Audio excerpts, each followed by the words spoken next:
ഈശ്വമിശിഹായ്ക്ക് സ്തുതിയായിരിക്കട്ടെ. Praise the Lord. Hallelujah. നമ്മള് കൈത്താക്കാലം രണ്ടാമത്തെ ആഴ്ചയിലേക്ക് പ്രവേശിച്ചിരിക്കുകയാണ്. ഈ രണ്ടാമത്തെ ആഴ്ചയില് യോഹന്നാന്റെ സുവിശേഷത്തിലൂടെ എന്നെയും നിന്നെയും ഓർമ്മപ്പെടുത്തുന്ന ചില കാര്യങ്ങളുണ്ട്.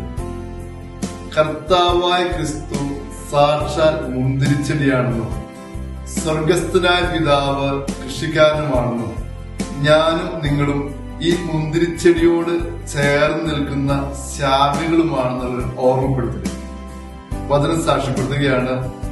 മുന്തിരിച്ചെടിയോട് ചേർന്ന് നിൽക്കുന്ന ശാഖകൾ നല്ല ഫലം പുറപ്പെടുവിക്കണം.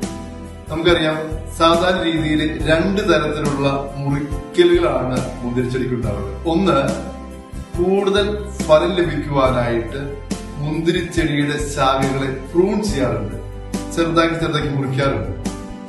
രണ്ടാമത്തെ തരം മുറിപ്പെടുത്തൽ എന്ന് പറയുന്നത് ഫലം നൽകാത്ത ശാഖകളെ മുറിച്ച് കളയും. ഞാനും നീയും വിളിക്കപ്പെട്ടിരിക്കുന്നത് ക്രിസ്തുവാകുന്ന മുന്തിരിച്ചെടിയോട് ചേർന്ന് നിൽക്കുവാൻ, പ്രൂൺ ചെയ്യപ്പെടുവാൻ എന്ന് പറഞ്ഞാൽ കൂടുതൽ ഫലങ്ങൾ പുറപ്പെടുവിക്കുവാൻ. കൂടുതൽ ഫലങ്ങൾ പുറപ്പെടുവിക്കണമെങ്കിൽ മുന്തിരിച്ചെടിയോട് ചേർന്ന് നിൽക്കണമെന്നാണ് വചനം പറയുക. ഞാൻ മുന്തിരിച്ചെടിയും നിങ്ങൾ ശാഖകളുമാണ്.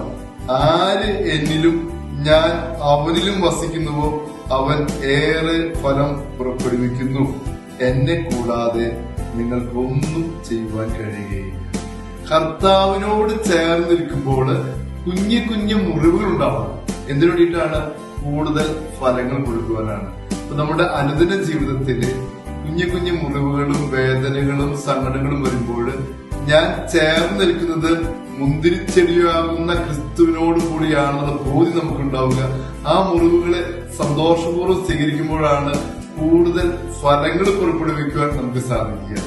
മുറിച്ച് മാറ്റപ്പെടുന്ന ശാഖകളെ പോലെയാകാതെ പ്രൂൺ ചെയ്യപ്പെടുന്ന ശാഖകളെ പോലെയാകുവാൻ, കൂടുതൽ ഫലങ്ങൾ ഉളവാകുവാൻ നമുക്ക് ആത്മാർത്ഥമായിട്ട് പ്രാർത്ഥിക്കാം. ഈശോ നമ്മെ അനുഗ്രഹിക്കട്ടെ. നമുക്ക് രണ്ട് കരങ്ങളും കൂപ്പാം, തല കുനിച്ചു പിടിക്കാം, കർത്താവിന്റെ ആശീർവാദം സ്വീകരിക്കാം. നമ്മുടെ കർത്താവ് ഈശോ മിശിഹായുടെ കൃപയും പിതാവായ ദൈവത്തിന്റെ സ്നേഹവും പരിശുദ്ധാത്മാവിന്റെ സഹവാസവും നമ്മെല്ലാവരും ഉണ്ടായിരിക്കട്ടെ, ഇപ്പോഴും എപ്പോഴും എന്നേക്കും. ആമേൻ. ഈശോ മിശിഹായ്ക്ക് സ്തുതിയായിരിക്കട്ടെ.